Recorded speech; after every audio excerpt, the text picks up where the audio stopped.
Hola, bienvenidos a Radio Semilla, el podcast de la red de guardianes de semillas donde hablamos de regeneración ecológica y social. Yo soy Felipe Álvarez y hoy tengo de invitada una gran amiga, mi vecina, Paola Lagos. La Pao es terapeuta y se especializa mucho en el tema de acompañar el duelo.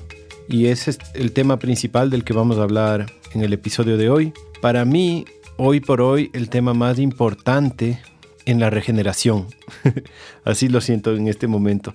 Siento que como tenemos una cultura que no está acostumbrada a lidiar con las pérdidas, no tenemos herramientas para procesar el dolor y eso resulta en una sociedad infantilizada que no puede madurar.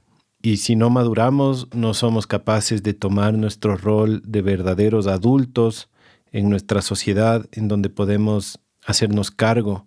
Entonces, en este camino de buscar soluciones y respuestas al tema de la regeneración ecológica, uno se va al tema de la regeneración social y luego se va al tema de la regeneración interna, espiritual, emocional. Y creo que tal vez esa es en la que más quedaditos estamos. Así que me encanta que este episodio atiende esa parte. Y espero que a ustedes también les guste y espero también que algunas personas lo encuentren muy útil. Quiero recordarles que tenemos un programa de membresías lindísimo en donde ustedes, los oyentes, hacen un aporte mensual a Radio Semilla a través de nuestra página web radiosemilla.com/membresía. A cambio reciben beneficios y descuentos en un montón de proyectos regenerativos alrededor del mundo, virtuales y físicos, y también acceso a la plataforma que tenemos online, donde tenemos espacios de conversación y tenemos acceso a un montón de recursos y materiales digitales. Y este programa de membresía es nuestro medio de sustento, es al tipo de economía al que le apuntamos, que la gente que nos escucha sea la misma que nos sostiene económicamente. No le estamos apuntando a publicidad, ni sponsors, ni nada de eso, sino a una economía circular. Así que si a ustedes les gusta este modelo, si es que les gusta este programa y si es que además quieren acceder a un montón de beneficios y recursos chéveres, pues bienvenidos a la comunidad. Entren a radiosemilla.com/membresía y háganse miembros. Y hoy quiero mencionar uno de los proyectos aliados y es la misma Paola Lagos de este episodio, que tiene un programa que se llama Abrazando mi Duelo. Es un programa online de 6 semanas que comienza el 31 de mayo, que tiene sesiones individuales de acompañamiento y también sesiones colectivas. Y los miembros de Radio Semilla tienen un 20% de descuento en ese programa. Así que pueden entrar a paolagos.com/abrazando mi duelo. Voy a poner estos enlaces en las notas del episodio para que los puedan encontrar muy fácil. Ojalá algunos de ustedes puedan aprovechar este hermoso programa. Con eso, les dejo con la conversación que tuvimos con Paola Lagos. Un abrazo grande.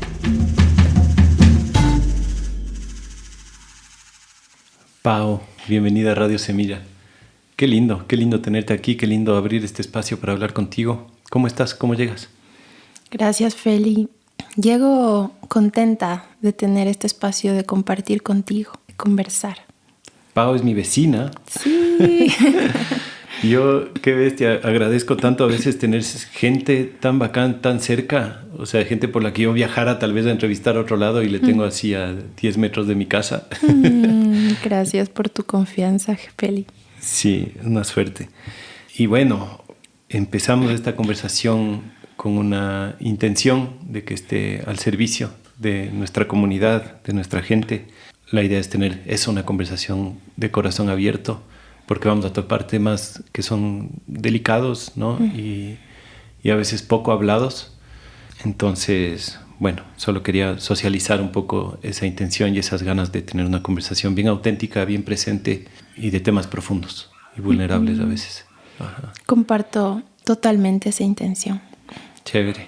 Pero antes de meternos en esos temas, siempre conversamos un poquito del origen, de dónde vienes, dónde naciste, cómo fue tu infancia. Cuéntanos un poquito. Bueno, yo nací en Quito. Mi madre es ecuatoriana y mi papá es peruano.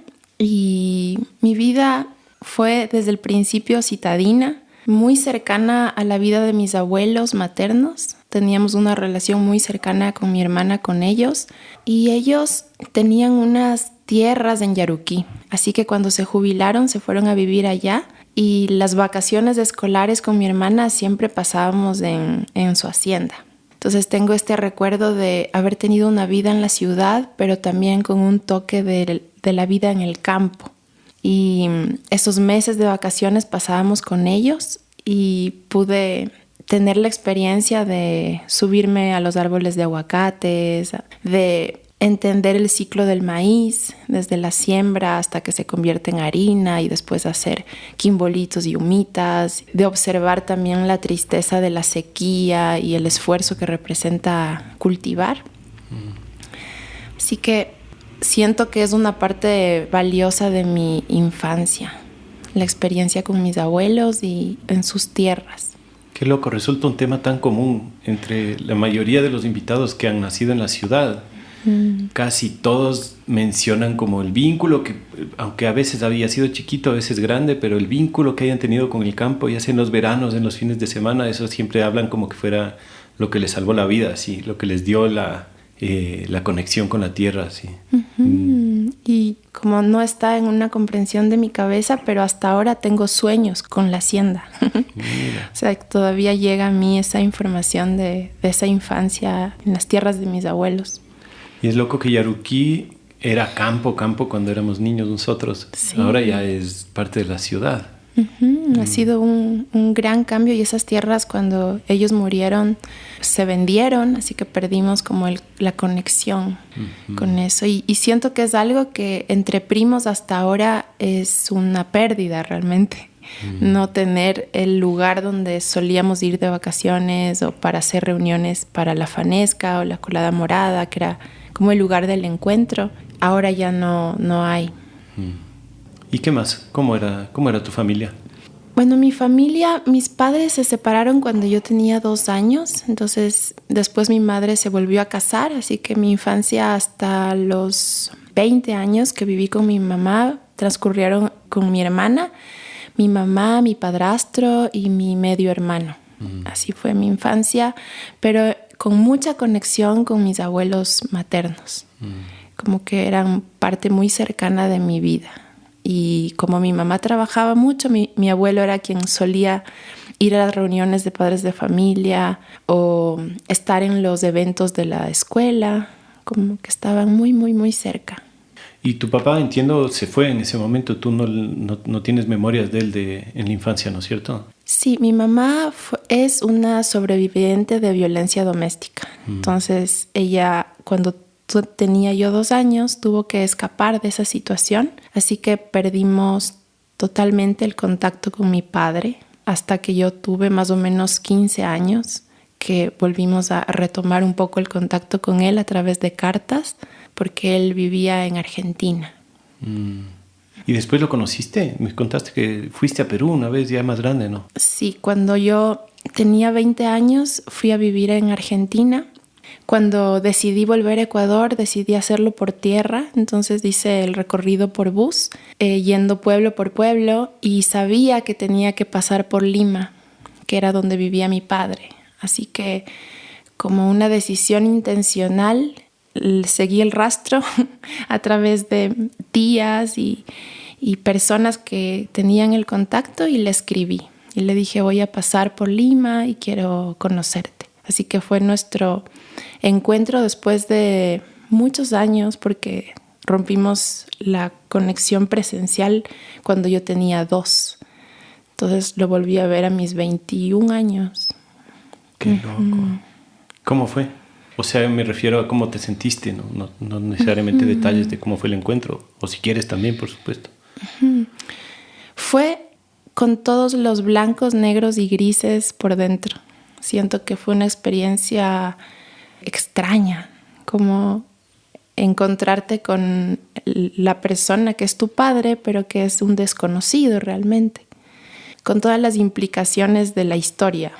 Entonces, fue extraño, bastante extraño. Siento que me tomó tiempo integrar esa experiencia.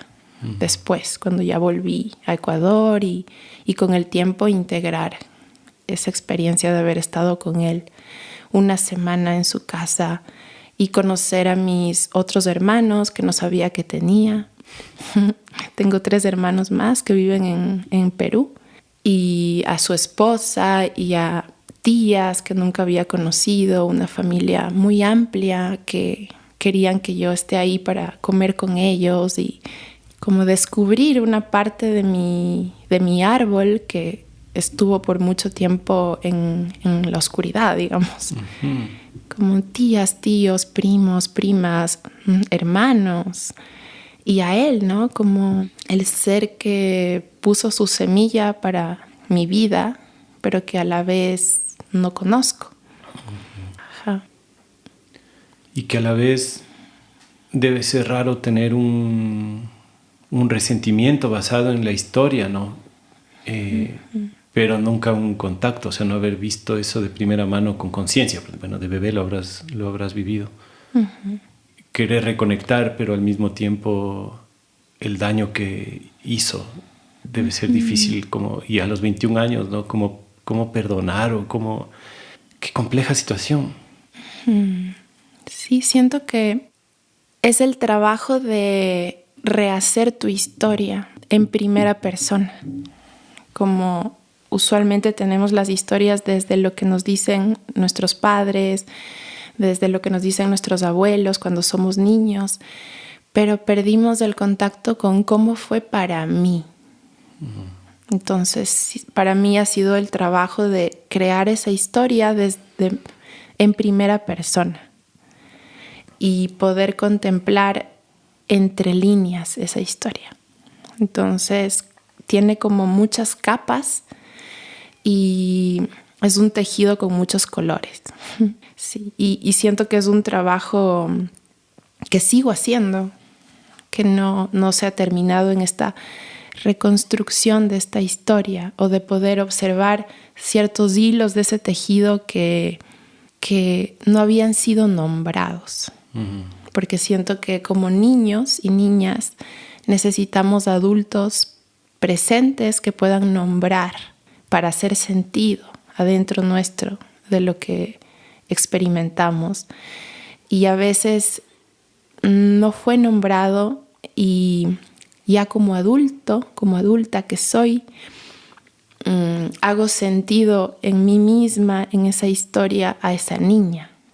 Ese es como el trabajo profundo con el niño o la niña interna, ¿no? Uh-huh. Poder hacer sentido de su historia y poder darle aquello que quizás no pudo recibir en su momento para completarse. Y ahora que hablamos del duelo, siento que es como lo más vital en cómo yo lo he entendido, que es la sanación, digamos, si se puede usar esa palabra, es volver a la completud, algo que estaba fragmentado, como por piezas, y que yo puedo ahora completar en mi corazón. Con el dolor, pero también con la belleza y el amor, ¿no? Uh-huh. Como dice esa frase bonita, que nunca es tarde para tener una buena infancia. Sí. ¿Y cómo llegaste a esto, a esta parte más terapéutica, a trabajar con el tema del duelo? Digamos, ¿cómo fue tus 20s y tus 30s? ¿Cómo llegaste a esto? Bueno, yo estudié diseño gráfico y saqué una licenciatura en diseño gráfico y empecé a trabajar en el mundo de la comunicación visual enfocada en proyectos con responsabilidad social. Y me fue pasando que descubrí que no era mi lugar. Como que al hacer un afiche para un proyecto súper hermoso, mi experiencia quedaba frente al computador y me faltaba la experiencia con esa gente. Entonces empecé a percibir en mi cuerpo y en mi corazón que mi lugar no era frente al computador, sino en la experiencia presencial del contacto con la gente. Y fue a través del tiempo, de una forma muy linda, que yo empecé a transitar este cambio de profesión. de la comunicación visual a través del diseño gráfico hacia las artes curativas. Entonces, me gusta porque la comunicación visual de alguna manera es un arte también. Y ahora trabajo mucho también con las imágenes. Entonces, siento que es algo que todavía está en mí, este mundo visual, pero ahora el trabajo es diferente. Entonces, el cambio que hice y la raíz más profunda que tengo en mi trabajo es la terapia craneosacral biodinámica. Y a partir de esa raíz he hecho también como otros encuentros con otras maestras y maestros que han ido completando ese camino. Y sigo en ese camino. Pero fue un gran cambio de la decisión, ¿no? De saltar al otro lado del río. Y tenemos un episodio con Janet Evergreen, que es una de tus maestras en esto o tal vez tu maestra, ¿no es cierto?, en el tema de la craneosacral. Sí. Ahí para que lo escuchen si quieren. No me acuerdo el número del episodio, pero siento algo. Y justamente tú me la presentaste porque le trajiste acá a hacer un retiro y todo. Y entonces tú te entrenaste con ella y comenzaste a trabajar más como en terapia con personas, así. Yo tengo una gran amiga que es Emilia Rosero, que ella fue quien me presentó a Janet Evergreen. Y Emilia es una de las personas que me ha enseñado cómo es el corazón del servicio.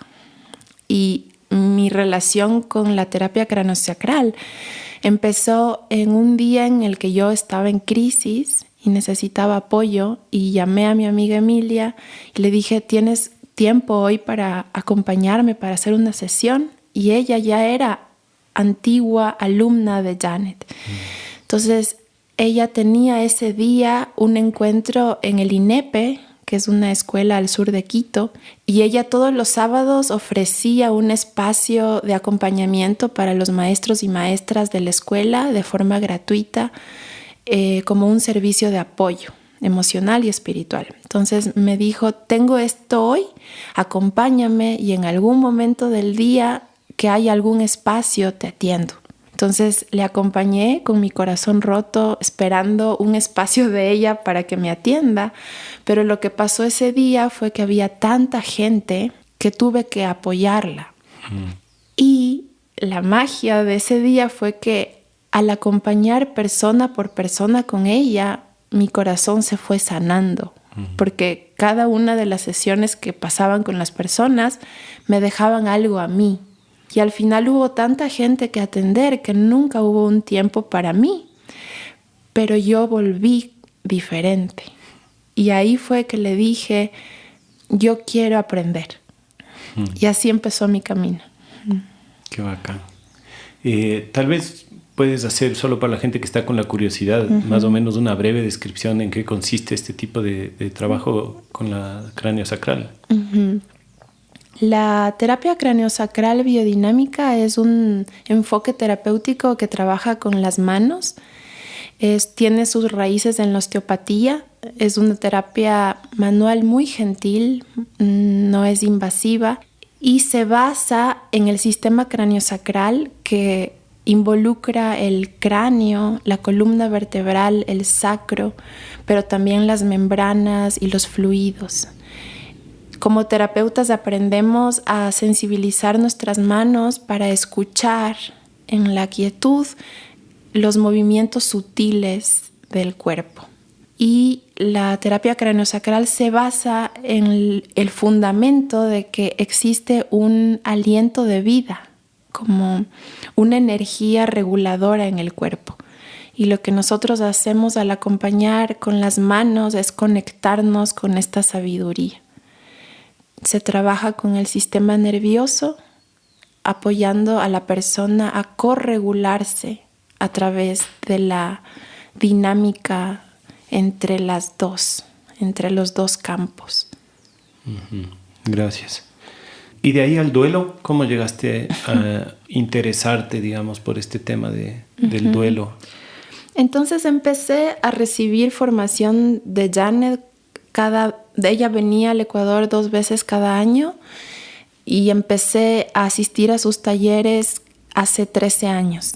Lo empecé a hacer como por curiosidad y por querer sanarme a mí misma, pero con el tiempo se sembró esta semilla de yo también quiero acompañar. Y lo hice por años hasta que un día le dije a Janet, ¿crees que estoy lista? Y su respuesta fue, si no es ahora, Pau, ¿cuándo? Y me dio como la puerta abierta de empezar a acompañar a otras personas.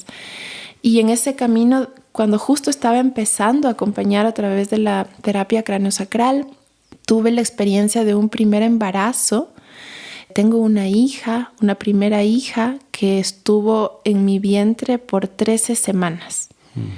En la semana 13 murió y esta experiencia marcó mucho mi historia como mujer, porque es una experiencia que atravesé en mi cuerpo, no solamente la experiencia de la muerte gestacional, sino también de la violencia obstétrica. Entonces, a partir de esa experiencia, me formé como doula. Hice una formación como doula para acompañar a mujeres en su gestación, parto y posparto. Y junto con una amiga empezamos a dar talleres y creamos un hermoso proyecto que se llamaba Instinto Mamífero. Y juntas empezamos a ofrecer talleres para mujeres que habían tenido pérdidas gestacionales, perinatales o neonatales. Y después nos separamos del proyecto y cada una empezó su camino fuera de Instinto Mamífero. Y yo, por un lado, tenía este llamado de acompañar este tipo de historias, pero por otro lado, el universo también me las mostraba. Y sin yo proponérmelo a nivel de difundir que acompaño esto, me llegaban personas a sesiones de terapia craneosacral que traían estos duelos. No solo gestacionales, sino el duelo ampliamente, ¿no? Lo que significa atravesar una pérdida. Después recibí una formación de cómo hacer cierres de transición con una maestra mexicana, de cómo a través del ritual podemos apoyar a las personas que están haciendo una transición. Esta transición puede ser un cambio de edad, la muerte, una mudanza, un cambio de país, que ese es el duelo, ¿no? Cuando la vida nos invita a soltar algo que atesoramos. Y empecé a investigar y me empezó a llamar mucho cómo incorporar el ritual en el acompañamiento. Y después empecé a hacer talleres grupales que ya no solo abordaban el duelo gestacional, sino también el duelo ampliamente. Y después en la pandemia eso se convirtió en un círculo virtual y el año anterior creé un programa enfocado en el duelo. Así ha sido como el camino. Un pasito, otro pasito. Uh-huh. Que solo un pequeño comentario sobre eso es que a mí me encanta esto de que tal vez en un montón de ámbitos de la vida, pero en especial en esto de las artes curativas, el camino de formación, el camino de transitar hacia estar lista para atender, para acompañar, es un camino súper auténtico de que pasa de generación en generación estas artes, que yo creo que es algo que la academia ha roto mucho, ¿no? Y que a veces incluso, obviamente hay un montón de gente académica lindísima y muy buenos sanadores y todo, pero no por la academia, sino a pesar de la academia. Es decir, la academia de alguna forma te corta muchos instintos y te corta muchas tradiciones y te corta todo lo que no sea el paquete que te venden en esos años de formación. Entonces, me parece súper valioso rescatar esto, ¿no? Que los caminos de formación en general, y más aún en las artes curativas, como les llamaste, como sociedad es importante que valoremos las tradiciones y las formas distintas de formarse y de llegar allá, porque al menos con la medicina es de las cosas tal vez más, ¿cómo se dice?, como mal vistas, ¿no? Cuando alguien está ayudando a curar a alguien más sin tener un título de doctor o algo así. y hay mucha vergüenza alrededor de eso, mucho síndrome de impostor, que no tengo el título, que no tengo el aval, o incluso criminalización, ¿no? Para cosas a veces más delicadas como el tema de la partería. Y entonces creo que es súper importante que vayamos rompiendo esos paradigmas de que solo los doctores con títulos son los que tienen la capacidad de ayudar a sanar, ¿no? Bueno, ese comentario quería hacer, pero quiero que nos metamos un poquito más profundo en el tema del duelo, porque yo quería mucho hablar de esto. Primero porque a mí personalmente me ha estado llegando por todo lado la importancia de... Te voy a contar un poco cómo me ha pasado a mí en estos últimos años y por qué encuentro tan importante que hablemos de este tema que se habla poco. A mí me pasó en un retiro de hongos que llegó una señora que estaba con un duelo tremendo porque había perdido a su marido y su marido era lo único que tenía en la vida y ella estaba 1 año y medio devastada, ¿no? Devastada. Y en ese retiro que yo tuve la suerte de acompañar, hubo un momento en donde se formó una especie de círculo, eran todas mujeres, era una cosa colectiva, y eran todas mujeres menos yo. Y tuve la suerte de ser testigo de algo que se generó en ese grupo, en ese círculo, en donde se podía palpar el dolor. Y yo le veía como un dolor con D mayúscula, era un dolor profundo del alma, pero que no tenía la connotación negativa ni de rechazo, sino que más bien todo el grupo estábamos con plena disposición a presenciarlo, a observarlo, a sentirlo. Y el haber estado en esa disposición generó, era como que se podía sentir en el aire, se podía topar ese dolor, era una cosa muy loca. Y después de haber atravesado eso con muchísimo llanto, con muchísima emoción, después apareció tal vez la dicha más fantástica que uno haya podido ver en la vida, así, como la dicha así divina. Y fue la primera vez que yo honré el dolor, que para mí ese dolor es, digamos, la palabra duelo, y eso también te voy a pedir que nos ayudes a definir, porque creo que tiene una connotación también como, en general, solo como que alguien se murió y estoy de duelo, pero y en español lamentablemente no le tenemos como un verbo, no es un verbo del doler de esa forma, ¿no? Siento que al entender y al honrar que eso es parte importantísima de la vida, el poder honrar estos duelos, honrar estos dolores, poder estar presente con eso, es una puerta para sanar personalmente, pero también es una puerta para crear comunidad y también es una puerta para madurar. Y desde ahí me comenzó a pasar constantemente de acompañar este tipo de situaciones. Y a la vez la Cami, mi esposa, también le pasó lo mismo porque entró en todo un viaje del mito de Inanna que tiene justo que ver con eso, ¿no? Del descenso a las cavernas, a la oscuridad, a la muerte, para después renacer, ¿no? Y entonces me doy cuenta que hay toda una mitología y toda una ritualidad al respecto en muchísimas culturas ancestrales y que la nuestra la tiene como oculta, olvidada.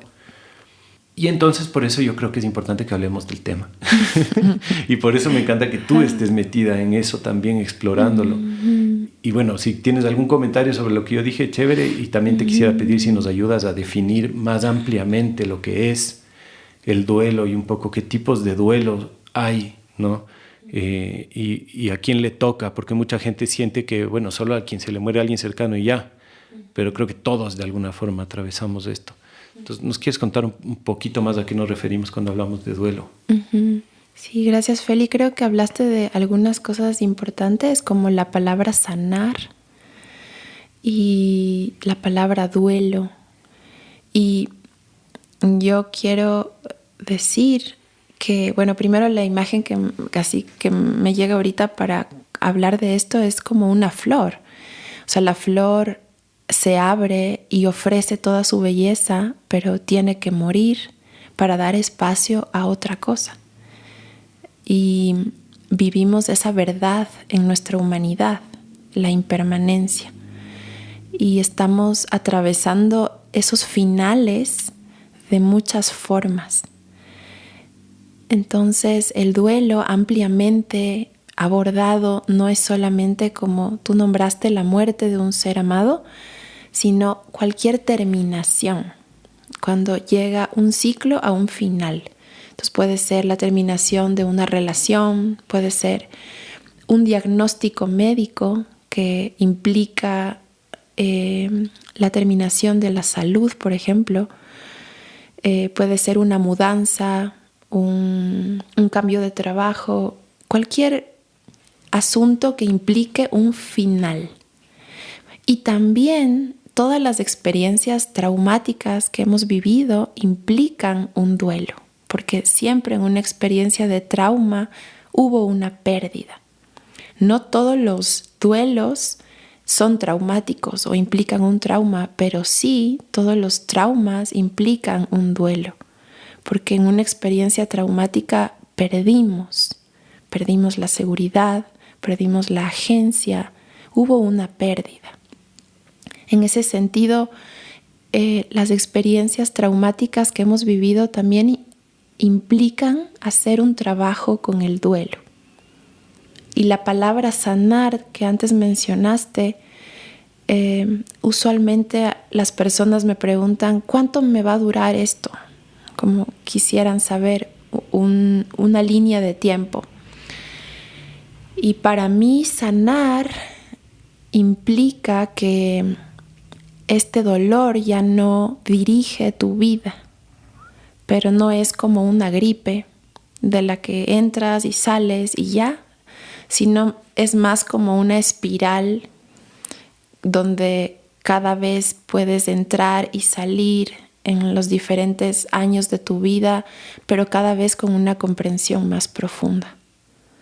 En mi ejemplo personal, con la experiencia de mi padre, porque mi padre tuvo una vida con una gran adicción de la que no pudo salir y él murió a través de esa adicción. Entonces, comprender eso me ha tomado años y sigo en eso. Y no sé si es algo de lo que voy a salir, sino que la vida me va a ir mostrando una capa diferente de esa experiencia, cada vez a un nivel más profundo, con un entendimiento cada vez a un nivel más profundo. Y la sanación puede ser también esa experiencia de que esto que estaba fragmentado puede volver de alguna manera a una forma más completa dentro de mí. Y el regalo que nos ofrece el duelo es que nos rompe el corazón. No es que estemos rotos, es que el corazón se abre.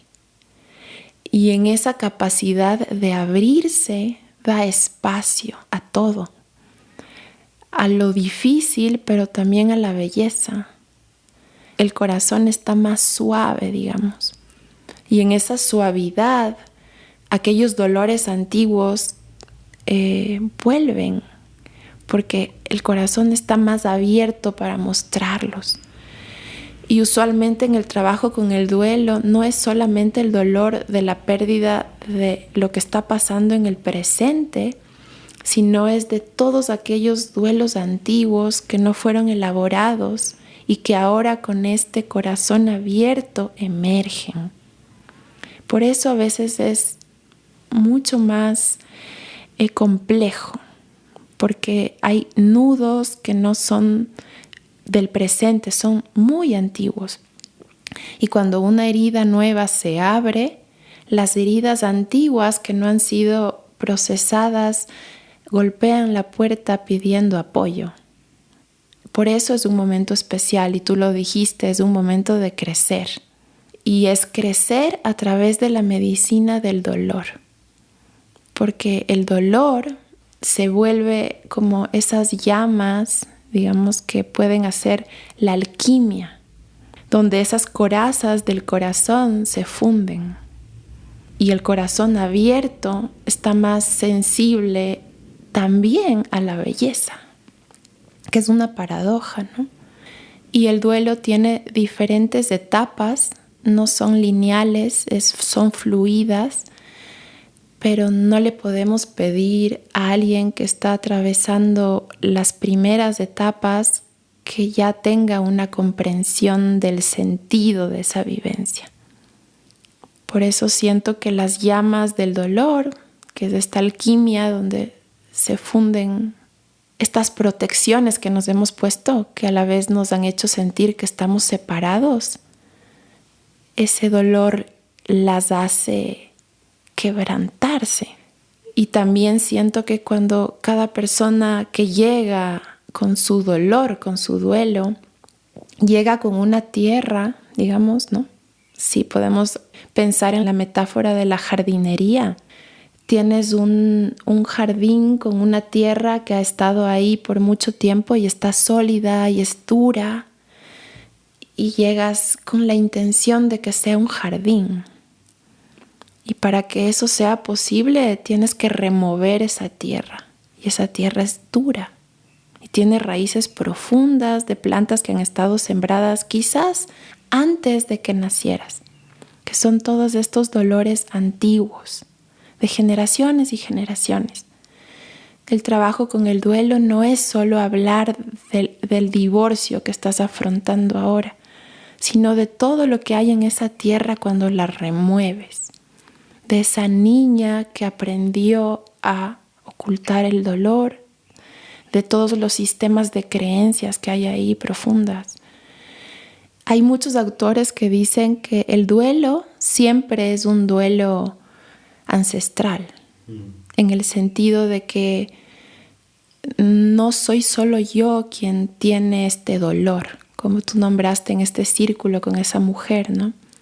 El duelo está hecho para ser presenciado y acompañado, para poder ser sostenido, porque es mucho más grande y antiguo.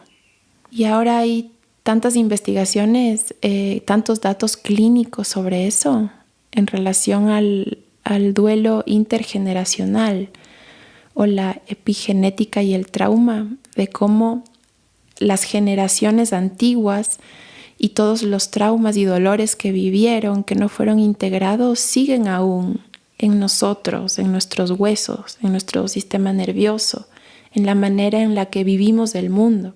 Siempre que estamos haciendo un trabajo con el duelo, estamos haciendo un trabajo también para las generaciones que vienen, para que ellas no tengan que hacer ese trabajo y vengan más limpias, con más espacio para el amor.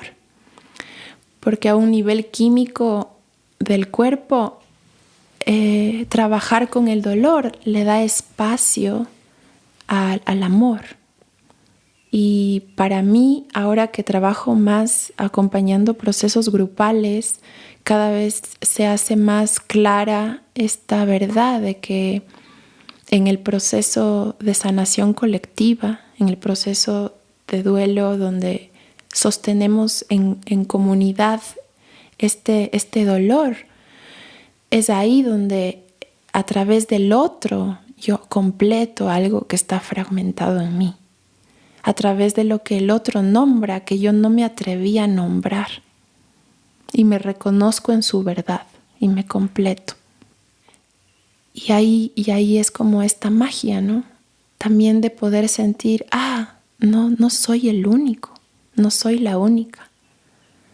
Y al principio, cuando hacía este proceso de duelo grupal, pensaba, ¿cómo será ponerlo ampliamente, ¿no? Que llegue una persona con un duelo de una gestación que llegó a la semana 8 y una persona que acaba de morir su hija de 30 años y otra persona que acaba de morir su mascota y otra persona que se divorcia después de 40 años de estar junto con su pareja de vida.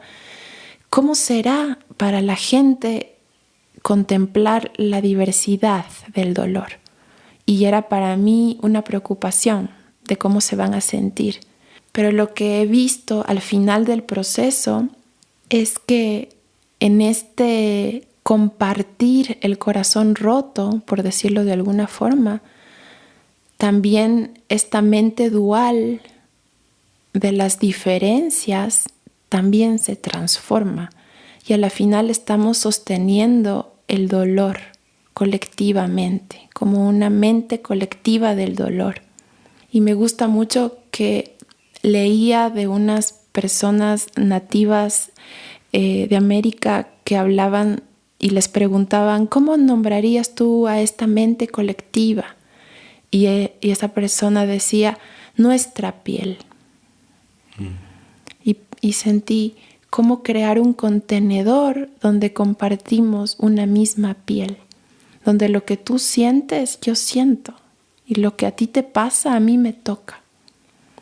Y por eso siento que es tan importante el trabajo del duelo hoy en día, porque necesitamos sentir que el dolor de lo que le pasa al otro lado del mundo, me toca. Y que es importante para mí lo que le pasa al otro en mi comunidad. Compartir nuestra piel como humanidad. Y más en los tiempos actuales, donde se siente que es más desafiante el sentir, el atrevernos a sentir en la piel, ¿no? Uh-huh. Compartir una piel. Me recuerda un montón algo que decía un maestro mío. Él decía que todo es un nodo temporal en proceso de flujo y que todos somos un nodo temporal en proceso de flujo. Que para mí eso quiere decir que somos una red de vida y que la vida solo está pasando a través nuestro. Uh-huh. Y esto es mucho lo que ofrece el pensamiento sistémico también, que creo que es bien útil para cambiar cómo entendemos, porque de alguna forma hemos sido entrenados para creer que está adentro nuestro, nuestra experiencia, nuestra memoria, nuestro dolor, nuestro conocimiento, nuestras ideas, nuestras creencias, y nada es realmente solo nuestro, nada. Todo es más como que somos antenas o algo así, por donde están pasando las ideas, los dolores, qué sé yo. Y entenderlo así nos puede ayudar mucho también a dejar de sentirnos aislados, ¿no? Dejar de sentirnos que somos los únicos que tenemos esta experiencia de vida, los únicos que sentimos este dolor mío, porque a mí fue que, qué sé yo, que mi papá o mi mamá me hizo tal cosa, y no, solo somos nodos temporales en proceso de flujo, igual que todos los demás.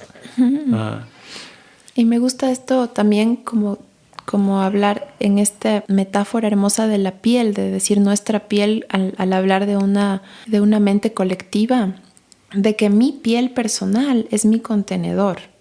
Mi piel, mi contenedor, me divide mi experiencia dentro de la experiencia afuera.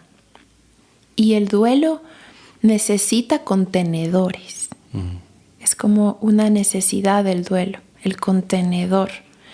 Y este contenedor implica que yo puedo quebrarme y caer sobre mis rodillas y que sé que voy a ser sostenida.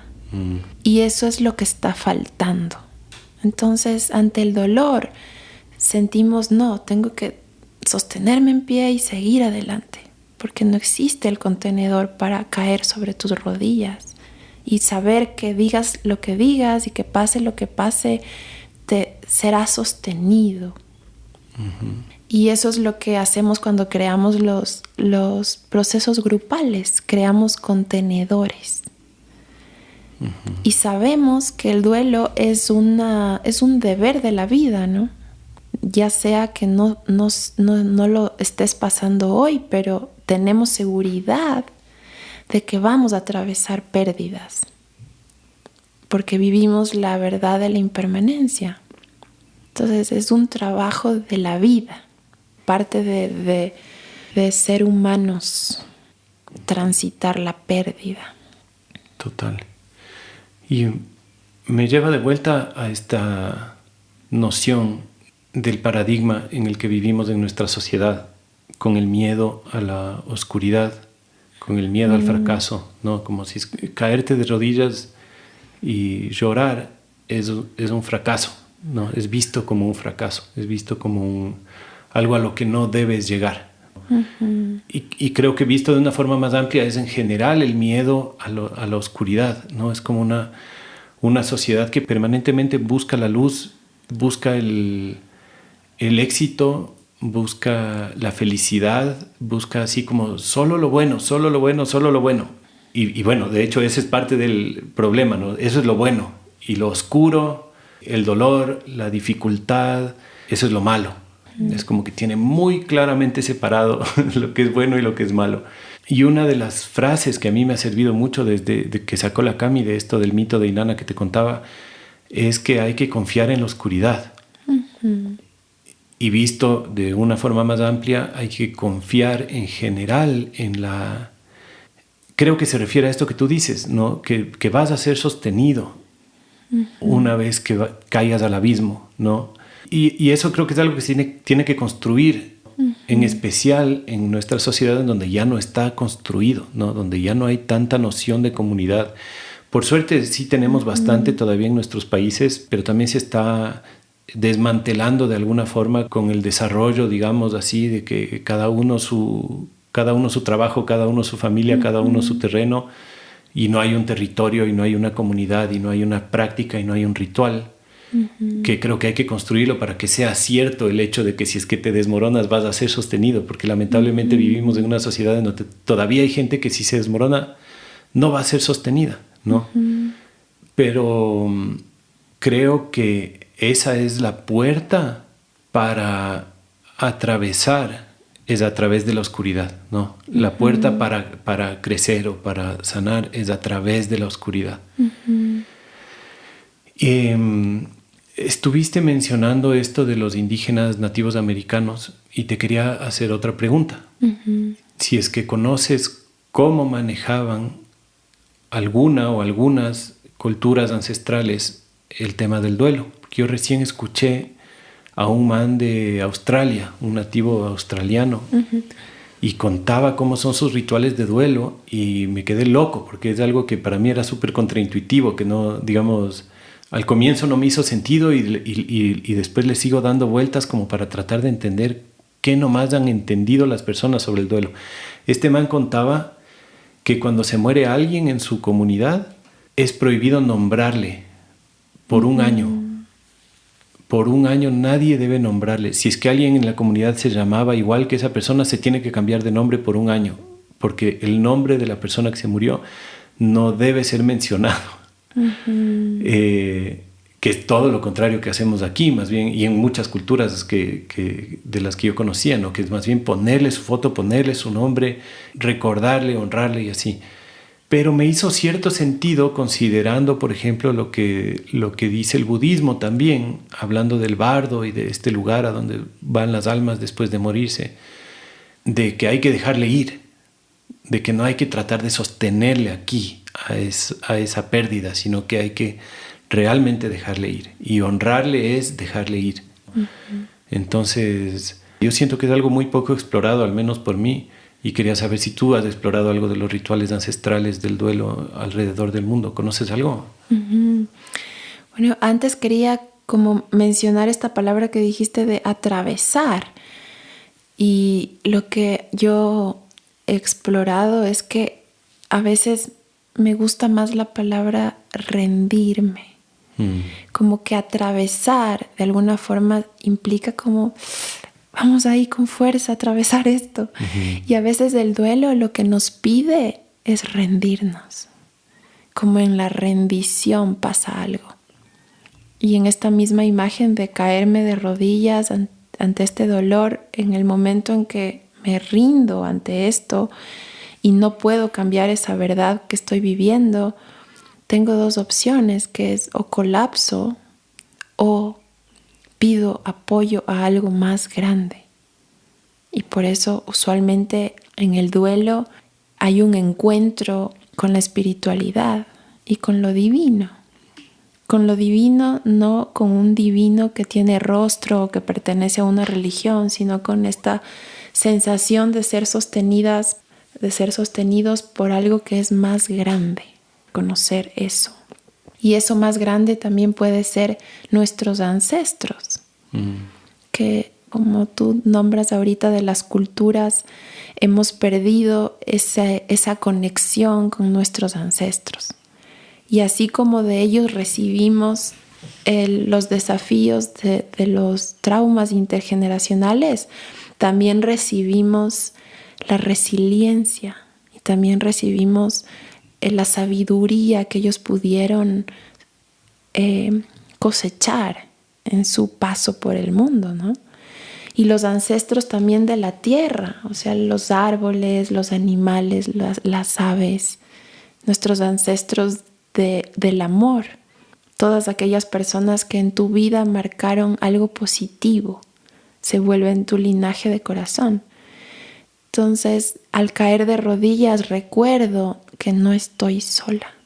Y en este sostener del crear el contenedor, a la vez que puede ser un contenedor grupal de un espacio terapéutico, yo también puedo crear ese contenedor recordando en mi vida cotidiana que soy sostenida por la tierra, que mis raíces de mis pies se conectan con las raíces de la tierra. Y hay prácticas para recordarnos esto, ¿no? Como hacer altares en la casa que nos recuerden qué es lo importante. Estar en la naturaleza, aunque vivas en la ciudad, ir a un parque, mirar el cielo. Son prácticas que nos apoyan a crear estos recursos y esta orientación que podemos tener hacia lo que se siente bien y hacia lo que me puede sostener. Cada uno llega al duelo con una red fuerte o con una red débil. Y algo que nos enseña el duelo es que es importante constantemente estar cuidando y creando esa red, ¿no? La comunidad no es solamente los vecinos con quienes vives cerca, sino con quienes te sientes visto y reconocido. Y es algo a lo que le debemos dar tiempo, nuestras relaciones afectivas. Y en este mundo ahora tan rápido hay poco tiempo para crear esas redes, ¿no? Que nos van a sostener. Y estamos seguros que vamos a necesitar ser sostenidos. Y necesitamos tiempo, como tú nombrabas en las comunidades, para ser red de otro. Porque eso implica tiempo. Entonces, ¿cómo puedo yo recordar que necesito constantemente cuidar mi red y a la vez darme el espacio para ser red de otros? En la seguridad de que hoy estoy por ti y que después tú vas a estar por mí. Y en esto de los rituales, hay una parte en el programa de duelo que comparto que aborda los rituales como una forma de metaforizar momentos que necesitamos atravesar en el duelo con el cuerpo. Porque el ritual lo que nos ayuda es a llevar la experiencia al cuerpo y vivirlo con el cuerpo, que es diferente a trascender, en el sentido de que muchas prácticas te llevan a trascender la experiencia, ir más allá de la experiencia, pero hace falta pasarla por el cuerpo. Y en esta imagen que dijimos antes de caer sobre tus rodillas, es eso, ¿no? El duelo es muy corporal. Se siente la ansiedad en el pecho, la falta de apetito, la falta de concentración, la no capacidad de poder relajarte o de dormir bien, bajas de peso, subes de peso. Muchas personas están inhabilitadas para volver al trabajo por un tiempo. Es muy en el cuerpo. Y a veces como que en el mundo hay tantas anestesias, ¿no? Para evitar atravesar por el cuerpo. Y lo que a mí me parece importante de reconocer las diferentes formas de ritualizar la experiencia del dolor que hay en el mundo es preguntarnos qué resuena conmigo, qué resuena para mí como práctica, ¿no?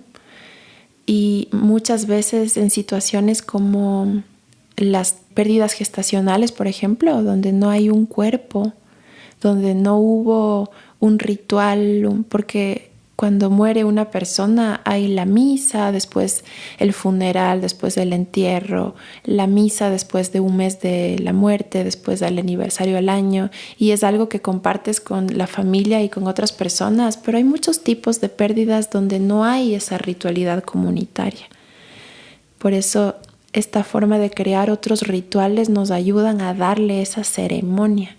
Y esa ceremonia nos ayuda a tocar ese dolor en el cuerpo a través de esas metáforas que hacemos, ¿no?, con el ritual.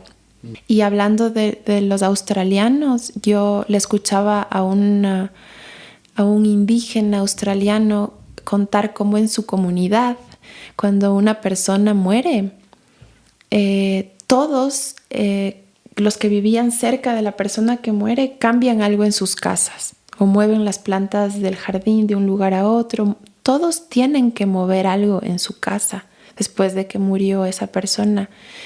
Y lo que desean transmitirle es que para nosotros también algo cambió desde que se fue esa persona.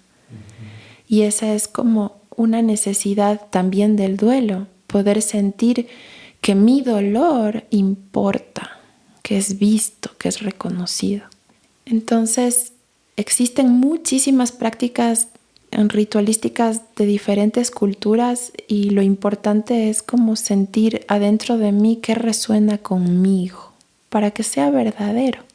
¿Qué de esas verdades que se han construido alrededor de los funerales y de las prácticas mortuorias son mi verdad? Más allá de dónde vienen. Te cacho. Creo que hay otro tema que sería chévere conversar. Que muchos duelos son parte de transiciones que en general son vistas como progreso o como logros o como, digamos, cosas que uno quiere alcanzar y las alcanza, y eso viene acompañado también de una pérdida. Y en esos casos a veces es más difícil verlas y reconocerlas, a las pérdidas. Por ejemplo, la maternidad creo que es una importante, ¿no? Como una mujer se hace mamá, en el mejor de los casos quería ser mamá, ama a su bebé, nace su bebé, pero el rato que se hace mamá pierde una parte de ella, ¿no? Porque ya no puede volver a ser la mujer que era antes de ser mamá, ¿no? O papá también puede ser diferente, pero también. O el matrimonio mismo, ¿no? Le amas a tu pareja, te comprometes a vivir una vida juntos, te casas, y por más que eso es lo que querías y es un progreso en tu vida, a la vez estás perdiendo tu soltería, ¿no? Y esos son duelos que a veces son vergonzosos, porque te da vergüenza admitir que hay una pérdida y hay un dolor dentro de esta cosa hermosa que estábamos buscando y queriendo, ¿no? Entonces, si bien puedes considerar un éxito haberte casado con la mujer que amas y tener un lindo matrimonio y todo, también es una pérdida reconocer que ya no vas a estar con ninguna otra mujer, ¿cachá? Pero eso no le puedes decir a tu mujer, o sea, normalmente, ¿no?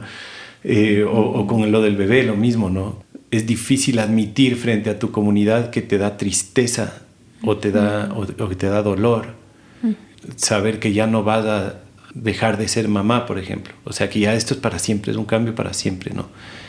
Tú que has trabajado justamente con temas gestacionales y así, ¿cómo ves esto de los duelos vergonzosos? No sé si se puede decir así, que son difíciles de admitir, y cuando es difícil de admitir, todo lo que tú decías, ¿no? Si no lo puedes ver, si no lo puedes nombrar, difícilmente lo puedes doler, ¿no? Lo puedes sentir. Entonces, no sé, ¿tienes algún comentario al respecto de esta situación? Sí, lo que me viene a mí es cómo aprender a ser buenos mediadores de nuestras voces. Un buen mediador es quien escucha a todas las partes, ¿no es cierto? Es neutral de alguna forma para poder mediar. Y adentro nuestro existen muchas voces. Creo que hay que normalizar también la ambivalencia como algo que es natural. Siento que cuando trabajamos en el duelo hay muchas formas de tener sentimientos que están contrapuestos y que se sienten de alguna forma confundidos. Y ahí el trabajo es cómo desenredarlos. Por ejemplo, mi papá murió y me duele, pero a la vez me alivia. ¿Cómo puedo nombrar que me alivia? Porque estaba siendo pesado cuidarlo en una fase terminal. Qué vergüenza decir que me alivia, que era una carga. ¿Cómo puedo ser quien escucha a esas voces diferentes que, como tú dices, pueden tener como esta crítica sobre lo que implica decir que me alivia esa carga? Entonces el trabajo con nuestras partes adentro es esencial en el duelo. Poder escuchar a todas las voces, a la que dice me gusta, pero estoy contenta, pero también me duele. Como decidir algo implica dejar algo, ¿no? Y eso que dejas necesita ser honrado. Y siento yo que la parte más importante es cómo cultivar esa parte adentro de mí, ese ser sabio y adulto adentro de mí que puede escuchar a estas voces y abrazarlas, no solo aceptarlas, sino como una madre. Cuando una madre tiene varios hijos, no solo los acepta como son, sino que los abraza con amor. Entonces, ¿cómo puedo cultivar esa parte adentro de mí que abraza, no solo acepta a todas estas partes, a todas estas voces? Y en el duelo, a veces lo complejo o lo que se vuelve complejo es todas estas voces hablando al mismo tiempo. Y es una confusión. Y necesito darme el espacio para que cada uno se siente en una silla y me diga qué necesitas. Pero manejar mi vida o quien está al volante de mi vida es esta parte sabia, adulta. Y el trabajo para el duelo es con el adulto. Porque la parte que es chiquita y vulnerable nunca va a poder salir del duelo. Por eso necesito trabajar mi parte sabia y adulta y pedir apoyo espiritual, apoyo de todas mis redes para sostener mi verdad y mi raíz y no confundirme en esas voces, pero sí honrarlas. Y hay un libro hermoso del trabajo con el sistema familiar interno que se llama No hay partes malas. De Dick Schwartz. Sí. Ajá. Que ninguna parte, ninguna voz adentro mío es mala. Todas tienen una historia que merece ser escuchada. Qué lindo. Y en la crianza, ¿cómo manejas o cuáles crees que son buenas prácticas para dejar de criar a nuestros niños con este sesgo en contra de sentir el dolor? Uh-huh. Tú eres mamá también y creo que estas semillas se siembran full en infancia, ¿no? Como el clásico, no sé si es en todo el mundo, pero al menos aquí es el que cuando un niño se cae es no pasa nada, no pasa nada, no pasa nada, ¿no? Uh-huh. Yo he visto a veces grupos de 8 adultos todos gritándole al niño no pasa nada, no pasa nada, no pasa nada, ¿no? Y creo que ahí comienza el problema, ¿no? De no pasa nada. Aquí yo no voy a llorar, no voy a doler, no voy a así. ¿Cómo haces tú o cómo crees que son buenas prácticas con los niños para que normalicen sentir el dolor? Uh-huh. Entonces yo creo que mis hijos, los 4 que tengo, porque también después de mi primer hijo tuve otra pérdida, entonces en realidad tengo 4 hijos, me enseñan como maestros, como espejos a mirarme, ¿no? Y a intentar que ese espejo esté un poquito más limpio o bonito. Y no creo que haya nada que yo les pueda decir que yo no pueda hacer, en el sentido de que el trabajo es trabajarme a mí misma. O sea, no puedo decir algo que no soy, porque ellos aprenden de lo que yo soy, no de lo que yo digo. Entonces creo que el mayor trabajo como madres y padres o cuidadores de guaguas es el trabajo interno, es el trabajo en uno mismo, porque eso es lo que ellos ven y ahí está la coherencia, porque yo puedo decir, pero yo no lo vivo. Entonces en mi vida y en mi práctica es con el ser, más que con el hacer hacia ellos o como les digo, sino el cómo yo soy, porque en ejemplo, como tú nombrabas, de decir, ya no pasó nada, es mi habilidad de estar con su llanto. Como más allá de las palabras que puedo decir. Es como la coherencia en mí. Y en todo este estudio que hay ahora en las neurociencias con los sistemas de apego, nos dicen que más allá de lo que nosotros decimos, hay un lenguaje corporal que los guaguas leen. Y ese mensaje corporal está en nosotros porque aprendimos de cómo nos criaron a nosotros también. Está más allá de nuestra conciencia. Cada vez que yo puedo trabajar con mi sombra, llevo a la conciencia algo que no estaba en la superficie y ahí yo puedo reclamar la elección de todo aquello que hacemos que actúa en nosotros sin nuestra elección, sin darnos cuenta, ¿no? Y con el trabajo se vuelve consciente y ahí existe la elección. Yo elijo, yo reclamo esta opción de elegir lo que antes pasaba en mí a través de la inconsciencia. Y muchísimas prácticas que llevamos hacia los guaguas se hacen de forma inconsciente. Están en nuestro sistema límbico, en nuestro sistema nervioso, en cómo tenemos este cuerpo que se ha formado con una historia. Somos biología, pero biografía. Somos mucho de biografía. Entonces, más allá de lo que decimos como mensaje, es nuestro cuerpo, nuestro lenguaje corporal y nuestra historia lo que está actuando con nuestros guaguas, ¿no? Más allá de nuestra voluntad.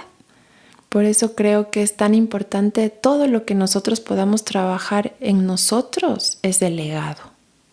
Es lo que les dejamos, que ellos van a mirar en nuestra coherencia. No solo en las palabras, sino en nuestra acción, en nuestra verdad, ¿no? En nuestra práctica cotidiana. Y la sombra, por eso, este trabajo con la sombra es tan importante en el duelo. También. Porque como nosotros aprendimos a afrontar los desafíos de la vida, tienen una historia. Entonces, algunos aprendimos a meternos en tanques súper blindados para no sentir el dolor. Y cuando estoy en duelo, eso es difícil. Entonces es ir a trabajar con ese niño que está dentro de ese tanque blindado y su historia de por qué tuvo que meterse ahí adentro. Y primero hay que ir hacia esa raíz para poder abordar esa pérdida del presente, ¿no? Y ahí es cuando el presente, el pasado y el futuro en esa línea de tiempo están tejidos, tan misterioso, ¿no? La sanación de alguna forma es de esa capacidad de que el pasado, el presente y el futuro se vuelven en un instante. Estoy sanando algo del pasado que repercute en mi presente y que tiene un legado en el futuro. En todas las direcciones. Las flechas. Qué bonito, gracias. Una última pregunta. Hay veces que los duelos son inevitables, ¿no? Es decir, el dolor está ahí y ahí está. Pero también hay muchos microduelos que suceden todo el tiempo, constantemente, y que justamente como no tenemos estos mecanismos para reconocerlos, a veces se van acumulando sin ser vistos. Pequeñas pérdidas que ni siquiera las consideramos pérdidas. ¿Tú crees que es sano tener una constancia de ritualidad para entregarse a sentir cualquier dolor que esté por ahí acumulado? ¿O crees que es algo que se hace más ya cuando el dolor está tan grande que tiene que salir? Es decir, ¿hay algún tipo de, digamos, consideras apropiado una especie de profilaxis del duelo, ¿cacha? Cada tanto tiempo, no sé, cada trimestre o cada año o cada, qué sé yo, acostumbrar, aunque en ese momento no estés sintiendo que qué bestia, que tienes que caerte de rodillas a llorar.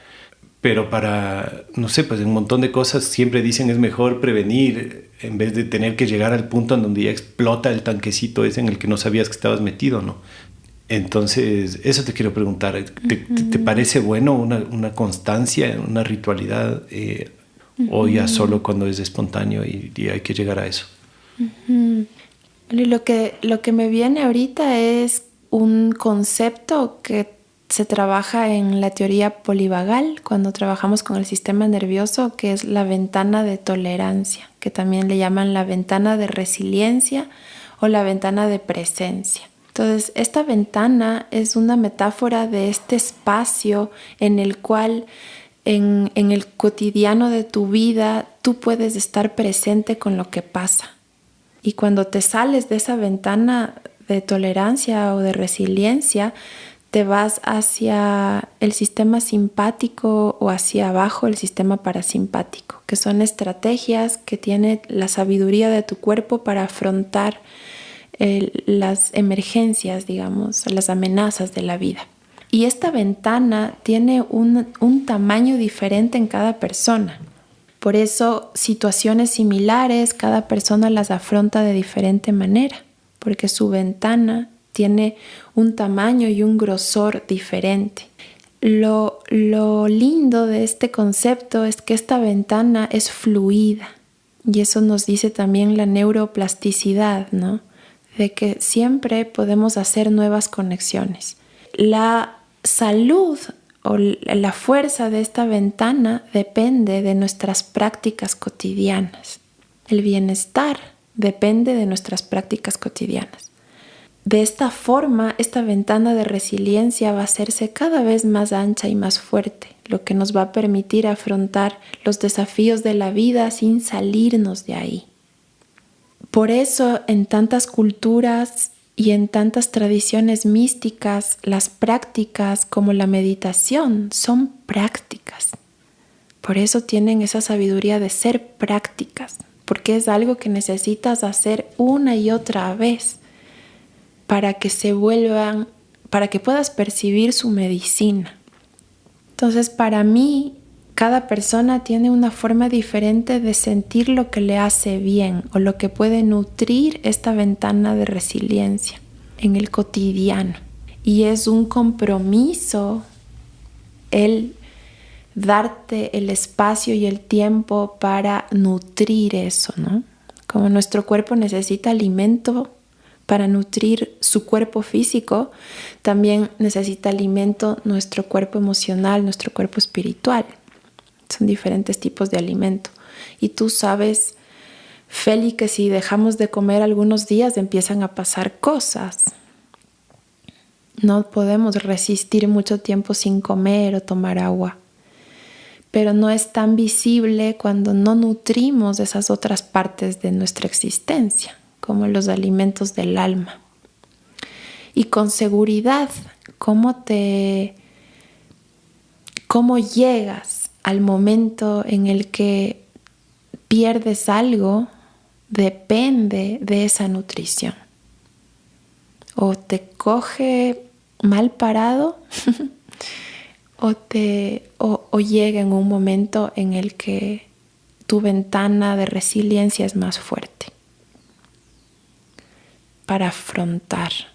Y lo que yo sé, acompañando a muchas personas con prácticas muy fuertes, espirituales, que han dedicado su vida a realizar prácticas espirituales, es que algunas pérdidas son tan fuertes que todo eso en ese momento no sirve. No sirve en el sentido de que no deja de ser fuerte por eso, no deja de romperte el corazón por eso. Y hay que estar un tiempo en el no saber, en el caminar por los escombros sin saber aún quién eres. Pero estoy totalmente convencida de que el bienestar es una práctica cotidiana. Qué bacán. Hay un par de preguntas que hacemos a todos los invitados. La una es si es que hay algún libro que quieras recomendar. No tiene que ser uno, puede ser más de uno. Podría ser tal vez algo que estás ahorita leyendo y que te está apasionando ahorita, o si no, algo que tú sientas que ha sido medular en tu camino y que crees que le haría bien a la audiencia leer. En este contexto del duelo, yo siento que una de las formas, tocando el tema anterior de cómo es una práctica, cómo puede ser una práctica de alimentar mi alma, es para mí cómo puedo alimentarme de textos que me conectan con la belleza. Como, ¿qué es eso que cuando leo me eleva? También puedo reconocer que cuando veo las noticias me bajo, ¿no? No es una nutrición para mi alma, pero sí puedo reconocer textos, poemas, fragmentos, oraciones que cuando leo me elevan. En ese sentido, a mí, dentro del contexto del duelo, me gustan mucho las lecturas que tienen que ver con textos sagrados de místicos. Por ejemplo, Rumi. Cuando yo comparto un taller que se llama Barcos de Papel, que es una práctica de escritura somática enfocada en la etapa del duelo. Y ahí trabajamos mucho con textos místicos. Y uno de los que me encanta es Rumi. Rumi es todo. Entonces, en este contexto del duelo, yo siento que lo que para cada persona se sienta un texto que le eleva, que cuando lo lees se siente que te nutrió, es tan importante. Uh-huh. Los mantras. Chévere. Uh-huh. Y la otra pregunta la voy a moldar un poquito para que cuadre más con el tema, pero es como, ¿qué prácticas recomendarías a los oyentes? En este caso, normalmente hablamos de regeneración ecológica y social en el podcast, pero en este caso siento que es más regeneración del alma, ¿no? Uh-huh. Y hay un montón de gente que está como en busca de esta regeneración, ¿no? De cómo hacer una transición hacia. Y para mí, este tema del duelo y de ir a la oscuridad es medular.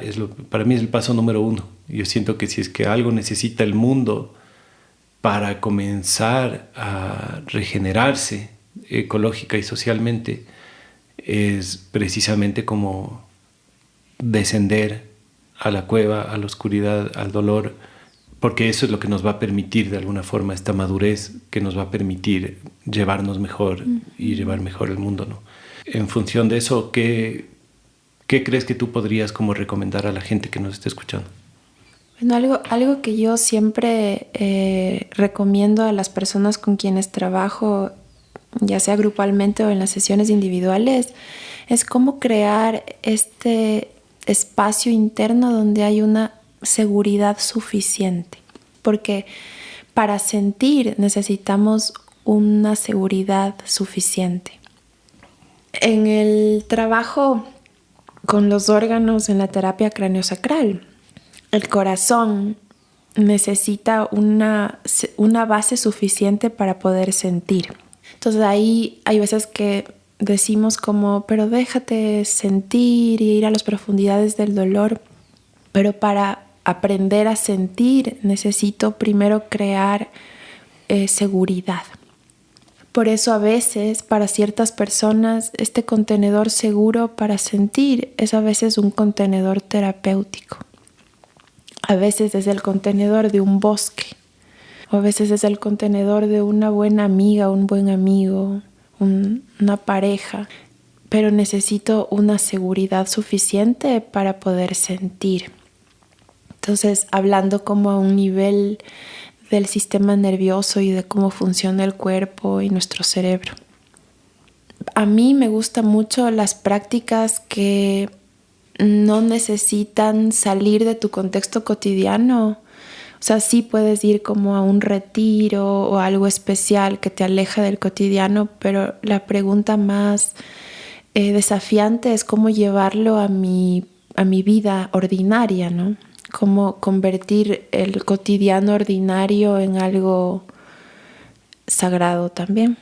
Para mí una práctica importante en el duelo es crear altares. O sea, en tu casa lugares de tu casa que representan lo sagrado para ti,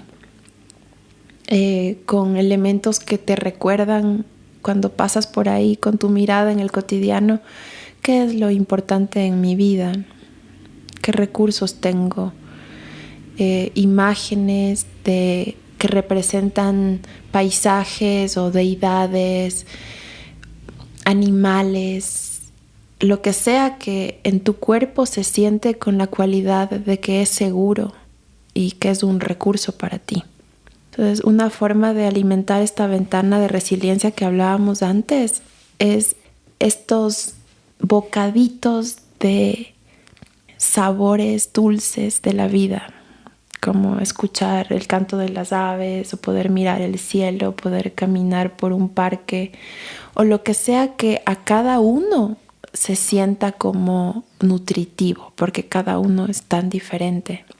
Y yo lo que suelo sugerir es hacer una lista de microplaceres, que también le llamo a veces, o me llegó a mí la información de esta práctica como boost de oxitocina, que es que puedo escribir en un papel una lista de todas aquellas cosas que yo siento que en el cotidiano y que no tengo que viajar o ir a un lugar distante para obtener, sino que en mi mundo ordinario se siente bien en mi cuerpo.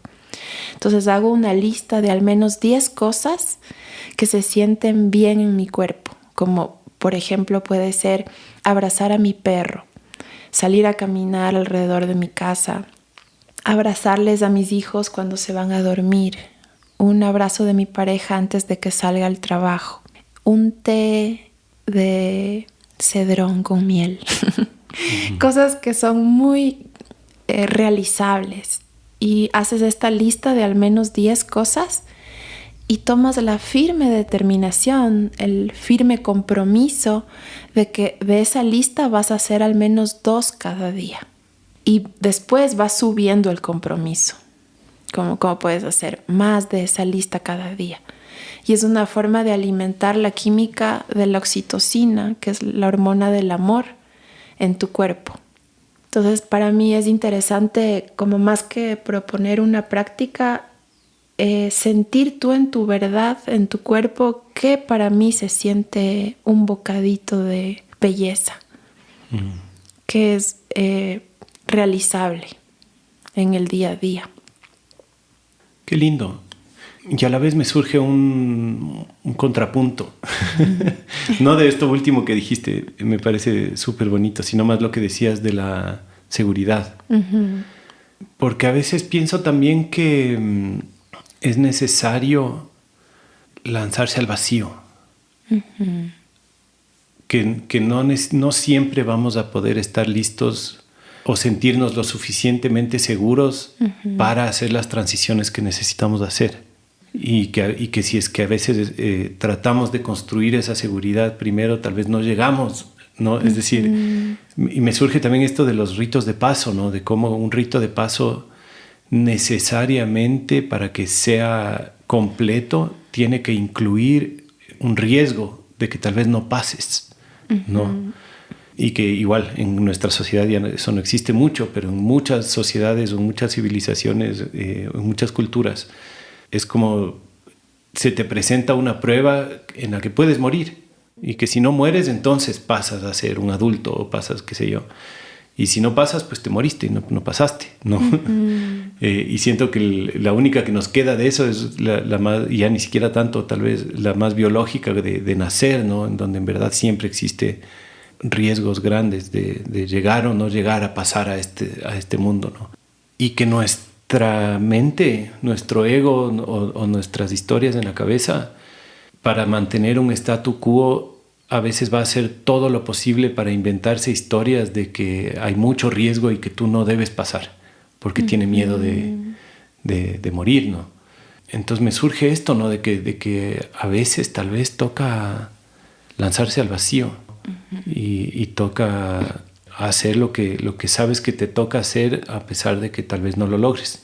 Uh-huh. Y que no lograrlo es una opción y que tiene que haber un riesgo para que en verdad puedas realmente sanar algo que parece demasiado grande o difícil de sanar. No sé. Uh-huh.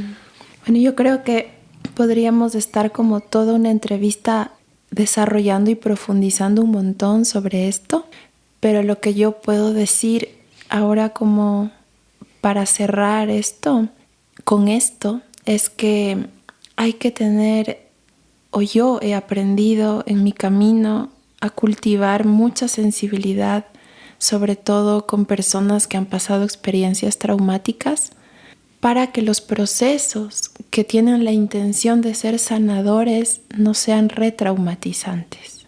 Y lo que he aprendido a través de la neurociencia es que la sanación o la resiliencia está cuando puedes afrontar eso difícil con recursos. En esta imagen hermosa que tú propones de lanzarse al vacío, hay un término que se llama leading edge, que es cómo puedo acompañar a una persona a que esté en esa imagen que tú propones al borde de un precipicio donde abajo es incierto y es un vacío, pero con recursos, que es diferente a lo que pasó cuando hubo una experiencia traumática. No habían recursos. Por eso es un trauma. Es una experiencia que fue demasiado para el organismo, que no pudo metabolizar, porque fue mucho, muy rápido o por mucho tiempo. Porque el trauma no es solamente un evento que pasa, sino también es algo que no pasó, como ser protegido. Entonces, en ese sentido, yo siento que hay que tener mucha delicadeza, o es el camino que yo he elegido en el acompañamiento, de cómo tener la delicadeza para ofrecer a la persona el desafío desde un lugar donde hay recursos, donde es diferente a cuando vivió un trauma. Y siento que una imagen que nos puede ayudar a mirarlo es que si estás manejando un auto a toda velocidad, es difícil observar el paisaje. El paisaje, cuando quieres ver en la ventana, es como rayos así, porque estás a toda velocidad. Y a veces así se sintió un trauma, muy rápido. Y la forma de metabolizar en el cuerpo eso que pasó es yendo lo suficientemente lento por ese paisaje para poder observar todos los colores y todos los matices de esa experiencia que no pudiste metabolizar en tu cuerpo por la rapidez. Y para muchas personas, en experiencias como ritos de pasaje, por ejemplo, o experiencias con psicodélicos, a veces pueden ser retraumatizantes. Entonces ahí yo siento que sí hay como una pieza esencial en el cultivar cómo cuidar la experiencia de esa persona para que sea desafiante, en el sentido de que puede salir de una zona de confort para dar paso a algo nuevo sin empujar, respetando el ritmo de esa persona, de su alma, ¿no? Como ese ritmo que es tan de cada persona, como que no es posible empujar. Y cuando a veces empujamos, caemos en el vórtice del trauma y recreamos toda la química en el cuerpo, que es una química de cortisol, de adrenalina, donde nuevamente no es posible integrar. Entonces tenemos que ir lo suficientemente despacio, como bocaditos. Un bocadito de lo difícil, un bocadito de recursos, un bocadito de lo difícil, y así podemos digerir. Es como si nos hubiéramos tragado pedazos de experiencias que están todavía en nuestro estómago sin digerirse. Y ahora lo que queremos es sentir el sabor, la textura y realmente probar eso, ¿no? Y en ese ir despacio, en esa digestión, es donde yo puedo cosechar las perlas de la experiencia, de la sabiduría que hay ahí. Pero necesito ir suficientemente lento para que eso sea posible. Y una maestra siempre tiene esta frase, es Mirna Martin, y dice: ir lento te lleva lejos. Como en el camino de la sanación, ir lento te lleva lejos. Y sé que hay muchas otras formas, ¿no?, más confrontativas. Y siento que para cada persona, en cada momento de su vida, necesita diferentes cosas, diferentes tipos de medicina, como las vitaminas en el cuerpo. Necesito la A, la B, la C. No puedo solo una tener. Mi cuerpo necesita esa diversidad. Y creo que en el camino que uno va hacia la sanación, toma diferentes medicinas de diferentes caminos. Y lo importante es sentir en la verdad del cuerpo qué se siente apropiado, qué se siente verdadero. Porque esas voces que hemos construido internas, también una de ellas puede ser esta voz que dice: dale, dale, dale, dale, sin miedo, dale. Y tal vez hay una voz más sabia adentro que dice: espera, tal vez no es así. Y también que puede ser bien diferente para hombres que para mujeres, o que para gente más madura o menos madura, o gente que tiene un trauma demasiado grande o gente que tal vez no tanto. Entonces es cierto lo que dices, creo que es bien distinto según la persona, y que los recursos son indispensables. Eso también es súper cierto. Y nuevamente vuelvo a pensar en lo que pienso siempre. El gran recurso es la comunidad. Y es verdad, hay un montón de gente que no tiene eso. Pero claro, si es que puede ser algo muy, muy difícil, muy confrontativo, muy complicado, pero que si es que eres parte de una tradición o de una tribu que constantemente, año tras año, atraviesa eso, entonces tienes un recurso para atravesarlo. Y comparto contigo totalmente de que tiene que haber recursos. Ajá, no es cuestión de saltar solito, y peor empujando. Eso sí, estoy de acuerdo contigo. Empujar, eso sí tiene que nacer de uno mismo, sin duda. Ajá. Qué bonito, Pau, qué bacán. No sé si te gustaría decir unas palabras finales para despedirte de la audiencia. Lo que me viene es como esta verdad que yo he encontrado en mi vida, de que todo aquello a lo que le huimos persiste, y todo aquello que afrontamos nos transforma.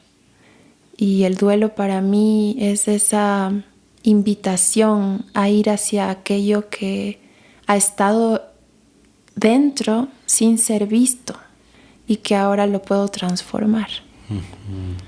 Hay una imagen súper linda que vi la otra vez en una foto, que era una ciudad de Alemania que había sido totalmente derrumbada en la guerra y que ahora se veía en la foto cómo había sido reconstruida. Y en medio de esa ciudad había una iglesia. Y yo sentí, wow, así más o menos es el duelo, ¿no? Es como cómo construir algo en medio de los escombros, y algo sagrado como una iglesia en el centro. Qué bacán, me encanta. Te agradezco un montón, Pau. Qué lindo Gracias, Feli. Conversar contigo. Sí, qué hermoso. Y gracias a todos también por escuchar. Espero les haya gustado. Les mando un abrazo muy grande. Chao, chao.